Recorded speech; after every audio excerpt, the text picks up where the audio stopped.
পুরুষকে ঘৃণা করা মধুমিতা ফের আটকালো পুরুষেই, সেরে ফেললো বাগদান।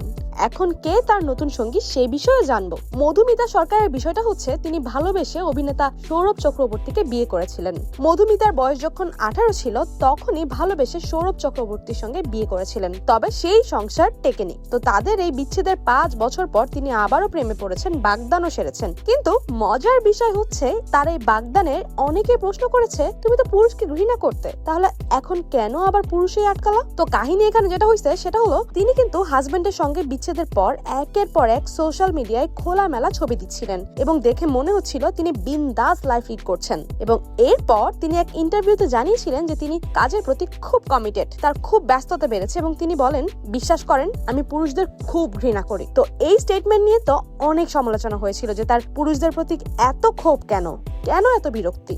যাই হোক, তো বছর ঘুরতে না ঘুরতেই তার রং কিন্তু আবারও পাল্টে গেছে। তিনি এই স্টেটমেন্ট দেওয়ার 1 বছরের মাথাতেই নতুন করে এঙ্গেজমেন্ট সেরেছেন, এবং কার সঙ্গে? সেটা হলো প্রেমিক দেবমাল্য চক্রবর্তী। এবং দেবমাল্য চক্রবর্তী কি করেন? তিনি হচ্ছেন একজন আইটি কর্মী, EXL নামক কোম্পানিতে ম্যানেজার পোস্টে চাকরি করছেন। এছাড়াও ক্রিকেটের প্রতিও তার ঝোঁক রয়েছে। পেশাদার ক্রিকেটও খেলেন কলকাতার একটি নামী ক্লাবের হয়ে। পাশাপাশি তিনি কিন্তু জিম ফ্রিক, ফিটনেসের ব্যাপারেও ব্যাপক সচেতন। তো সবকিছু মিলিয়ে দুজনকে একসাথে দেখতে তো সুন্দরই লাগছে, কিন্তু নেটিজেনদের ওই একটাই প্রশ্ন, পুরুষকে ঘৃণা করা মধুমিতা আবার কেন আটকালো পুরুষে? যাই হোক, এসব নিয়ে মাথা ঘামিয়ে লাভ নাই। এখন আপনাদের কেমন লাগছে সেটা আগে বলেন। হেই, এন্টারটেইনমেন্ট ওয়ার্ল্ডের চটপটে গসিপস এবং অথেন্টিক মুভি আপডেটস পেতে সাবস্ক্রাইব করুন ভাইব নিউজ।